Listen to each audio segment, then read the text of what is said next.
Okay, thank you. Thank you. All right. Okay. Sorry. So we started. No, that's all right.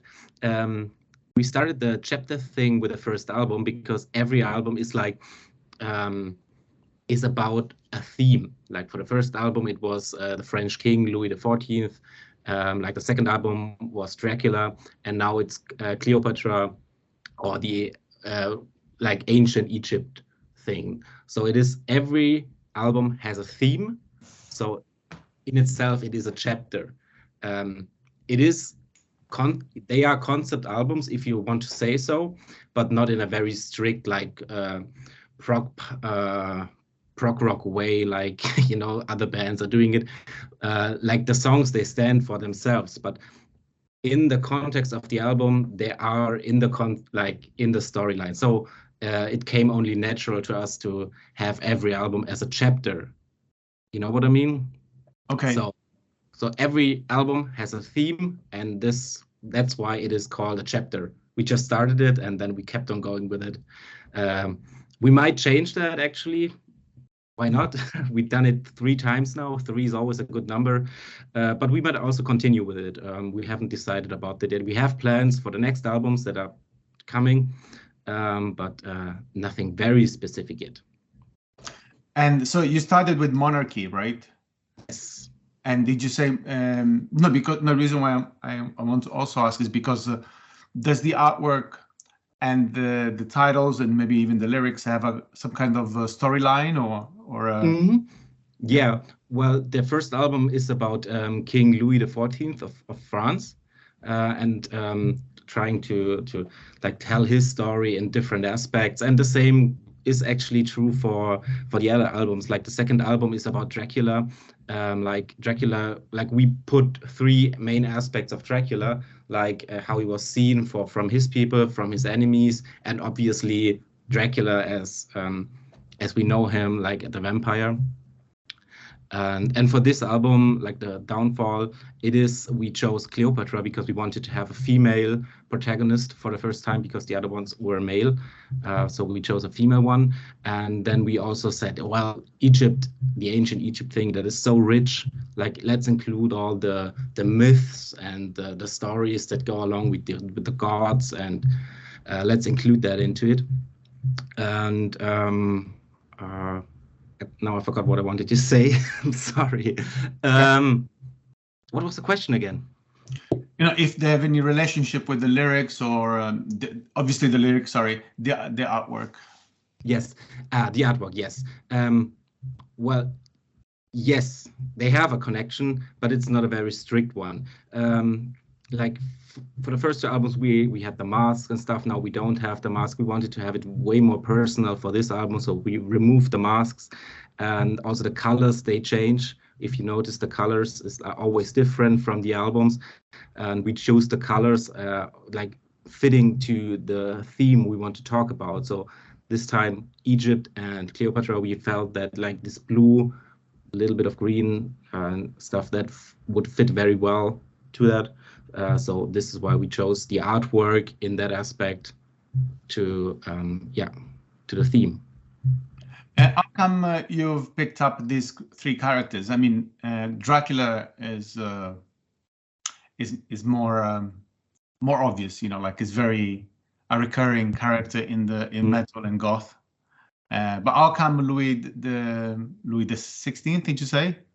14th. I 14th, think it's 14th. sorry. Well, this was before my time in the band, so okay. I don't know for sure. But well, Melissa is from the French-speaking part of Switzerland, so she is very familiar with the French culture, and obviously Louis XIV is a big part of the French culture. So I guess that is why they chose this thing, this character. Dracula, obviously, for the second album, because it is cool. And also very cruel and like rich. There's a lot of things to talk about. And we always choose characters if we feel like, oh, this is good. And there's a lot of stories to tell, and stories that come from different aspects. Sometimes they are obvious.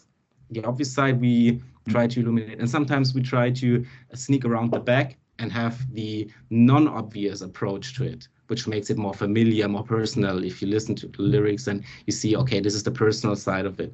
And Cleopatra, this time we did a brainstorming right when we started the songwriting for chapter 3.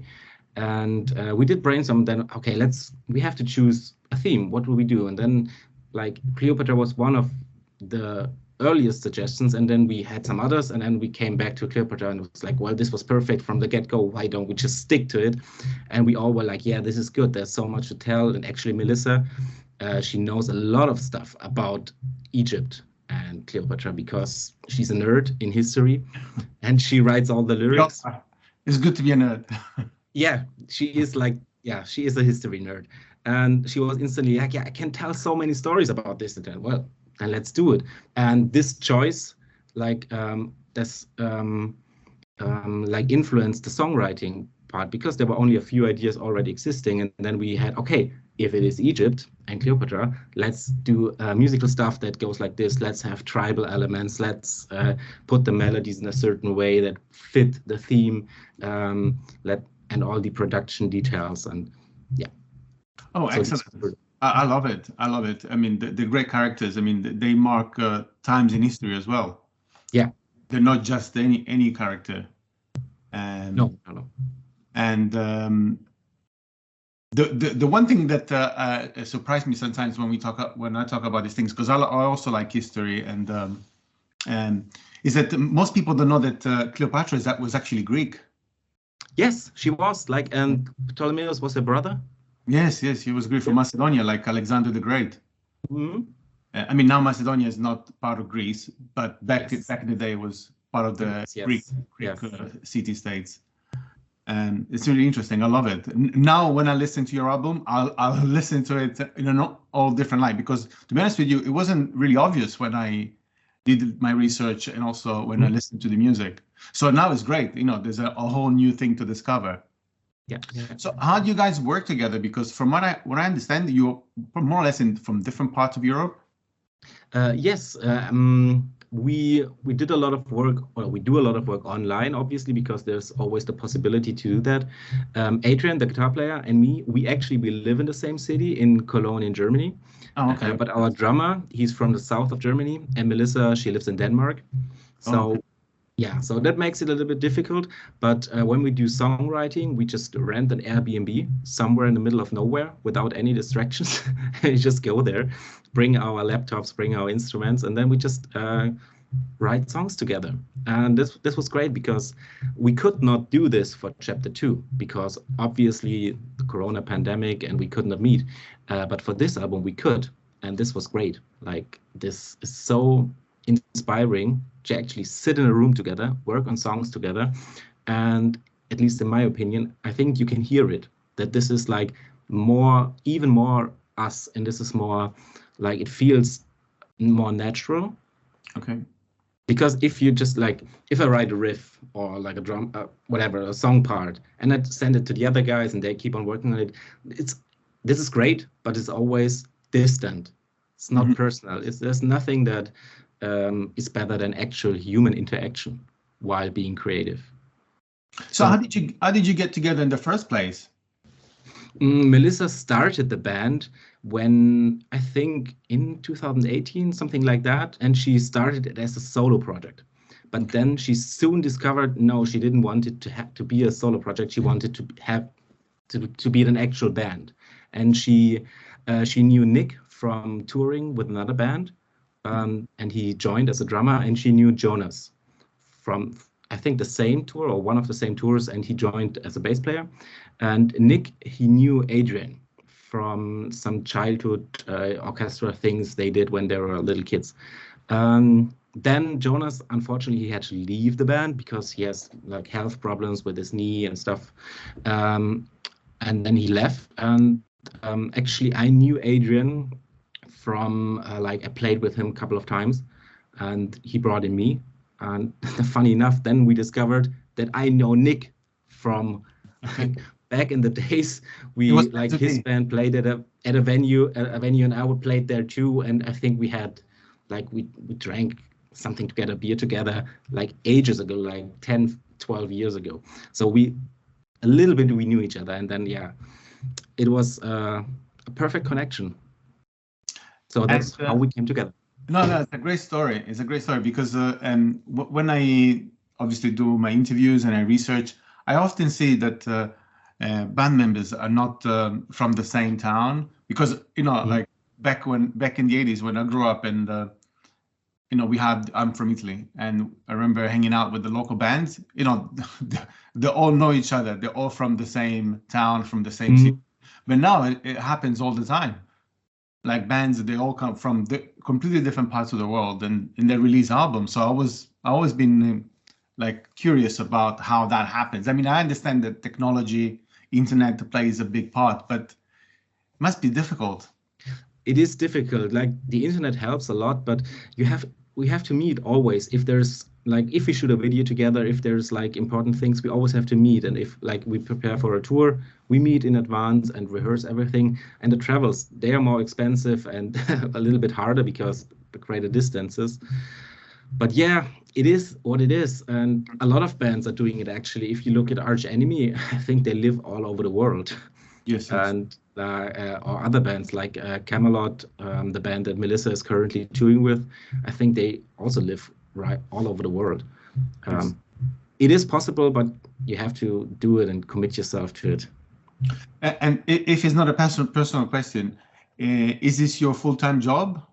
If you want a job, yeah, of course, yes. It is workload-wise. We all work as hard as it was a full-time job, but of course, for right now, and because of we don't earn enough money with the band. We don't earn anything right now.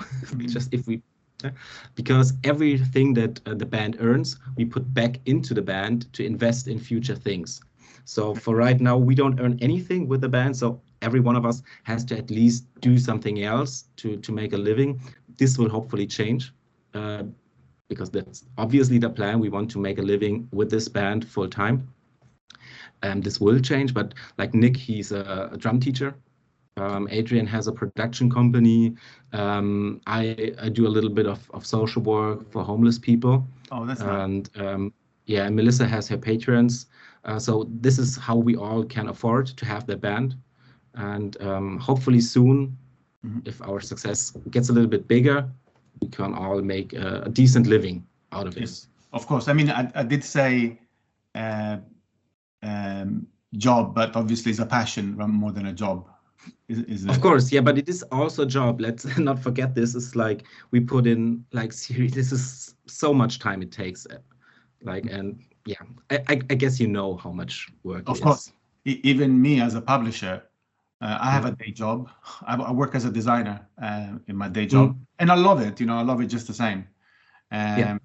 But as a publisher, if I want to compete with the big guys, I have to put in the hours and I have to do things differently. But it's fine, you know. I enjoy chatting with bands. I enjoy, you know, working with artists is the best thing ever. So yes, it's a job because I have to be professional, but at the same time, it's a pleasure. Yeah, totally agree. No, I mean, like, the thing is, when you said the money that you guys make, then you invest it back in the band. Actually, it does. I do notice because, for example, when I first heard of your band, and now I've noticed that the views count has gone up. I see it more on social media. You know, so it does pay off. What do you think? Of course, 100% it does pay off, and in my opinion, you have to do it that way. There's no way around it, because if you want to have success, if you want to have a good-looking video or good-looking photos or whatever, you have to invest money. You have to pay good people good money, because in the end, like, you need a good videographer for a good video, and good videographers, they cost money, so you have to pay them. It's just, you get what you pay for. This is just how it works. No, also there's so much good stuff out there. So it's like, I like it, like, even like when I do my things, it's like, how do I get people attention? You know, like, is my stuff better than others? I mean, and then when I look at other people's stuff, it's also very good. Yes, yes, yes. And you have to invest in marketing. That's Yes. so important. Like when I talk to other musicians, they say, yeah, we made an album for 10K. Great. Now invest another 10K in promotion. Yes, yes. And usually other musicians who just start in this job, they don't have the other 10K for the promotion. Like, and seriously, how you can have the best song in the world. If people don't know you have the best song in the world, they will never listen to it and you will not have success. You have to promote yourself. So that's why, by the way, I'm very grateful and thankful for having me and Oh, being no able problem. to It's a promote pleasure. the album. Of course, of course. Like I do have my filters because, as you can imagine, I have like emails coming in all the time with press releases.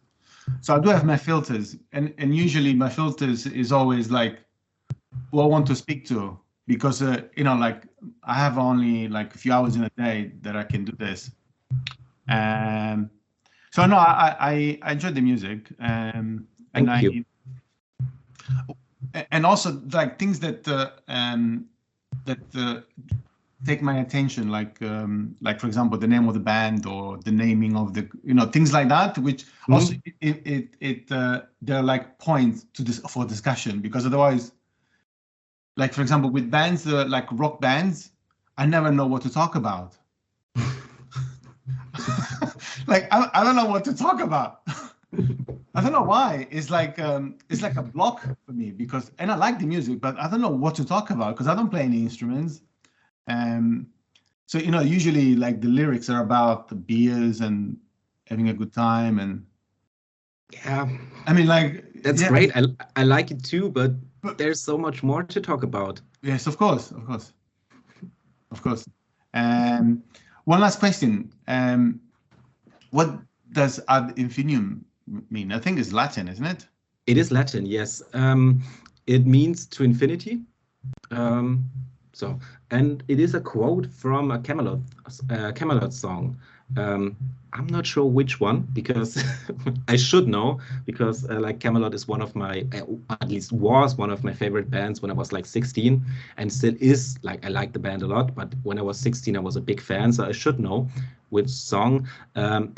Obviously, Melissa picked the name when she started the project or the band, and so I don't know the song, but it is from a Camelot song. Well, yeah. I have to infinity. I have an interview scheduled with Camelot, so I'll ask them. I mean, I know the music, but I don't know which song, so I'll ask them. Yeah, it's a great band. I love, like, seriously. When I was like 16, I think, and a friend, he took me to a concert. He said, "Hey, you have to come along. This is a great concert. Like, it's not far away. We just go." He was driving because he was 18 by the time, and I was just tagging along. And then I went into the concert. I was like, "What the fuck? What is this? This is so great." And then I bought the album, and then we drove home, and I was like listening to Ad Infinitum, to Camelot ever since. Was it the band that did it for you? No, one of them. Like, there's a lot of bands. Okay. In 2001, when Iron Maiden released, I think it was 2001 or 2002, when they released Rock Live at Rock in Rio, this CD and then the DVD, this was big for me. I don't know why. Just like it hit me in a certain spot. I couldn't understand why, because I was just a child back then, but I'm a huge Iron Maiden fan, like huge, gigantic. I remember when that came out, because I used to work in a record shop. Yeah. I worked in record shops for 4 years. So when Iron Maiden changed the singer. Yes, they changed it then back to Bruce Dickinson. I didn't know anything about that at that time, but later I learned about this. It was Bruce Dickinson again, and they also had the 3 guitar setup since then. And something about that concert, I think, in my opinion, it is still the best ever live concert ever. This DVD CD, So this like impacted me big time. Like, and I wanted to be a bass player, but my first bass actually was the same model as a Steve Harris bass. Not because of him, but when I saw that bass and I liked it, and I was like, Steve Harris has the same one, so I think I should get this one. So yeah. I hear it's really heavy, like in terms of weight. Well, it is not the lightest, but it's also not the heaviest. It is okay. It is decently, but it is still one of my favorite basses to play. It is a 4-string, so I cannot play it in the metal that we do. But like with other bands, I always love to bring it out. Like this is just it is just great. Yeah, and then other bands like a friend of mine, the same one actually who took me to the Camelot concert, he gave me the Painkiller CD from Judas Priest, and he just put it into my stereo, click play, and then like the drum intro from Painkiller hit, and I was like, dude, sold. Yeah, and obviously Metallica and all the other good stuff, then Limp Bizkit, Linkin Park, and all this stuff. I have to challenge the live album from Iron Maiden. For me, it was a Live After Death. Maybe because I'm older, I don't know. Yeah, of course. Yeah, sure. Yeah, it's also great, but just like the emotional connection that I have with the Rock in Rio's thing is, you cannot beat it. It's just like something very deep in my heart. Yeah, no, I understand. I mean, when I watched the Power Slave tour from Live After Death, I couldn't believe it. It's like, is this real? Is it like a movie? No, it was a concert. Yeah. I don't know, like maybe, I mean, obviously I was very young. I was only 14, 15. Yeah. It's like one of those, it's like, I couldn't believe it. Is that real? Like, yeah. Like, when was that? This was in the 90s, right? 80s. Yeah. Oh, damn. I think Power Slave came out in 1984 and 85. Oh, fuck! Oh yeah, shit! Yeah. I'm so sorry. I should know this. Stuff. Okay. It's okay. But they also had Power Slave was the album with the Egyptian theme, right? Yes. So imagine we have it. The stage. It's a big circle. Yeah. It's like something that happens in every generation. Yeah. You know, like when you see Iron Maiden, people brings their children. Yeah, that's fantastic. Yeah, that's so great. And I hope that like in 30 or 40 years we still exist and we can make music like Iron Maiden, and then people also bring like their daughters and sons to the concert. Maybe we managed to have like 3 generations of fans in the audience. That would be so amazing. The thing with the heavy music, and you tell me what you think as well, please. You know, when we talk about like Iron Maiden, Metallica, you know, the classic bands, even Slayer to a certain point. After listening to it, I feel like very good inside. Like it brings me joy for some reason. I don't know. Yeah. But then there are certain bands in heavy metal. It always like leaves me bitter.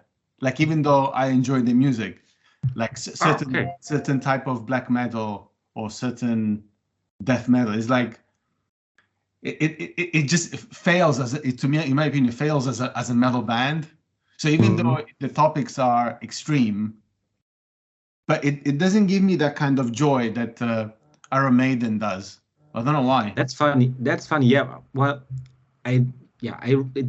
metal in general brings me joy and it relaxes me. Like when I'm really, really angry, like Slipknot does the trick for me. I don't know why. Just when I'm, sometimes you are just like, yeah. And I just listen to Slipknot. It does the trick for me. I'm calm after that.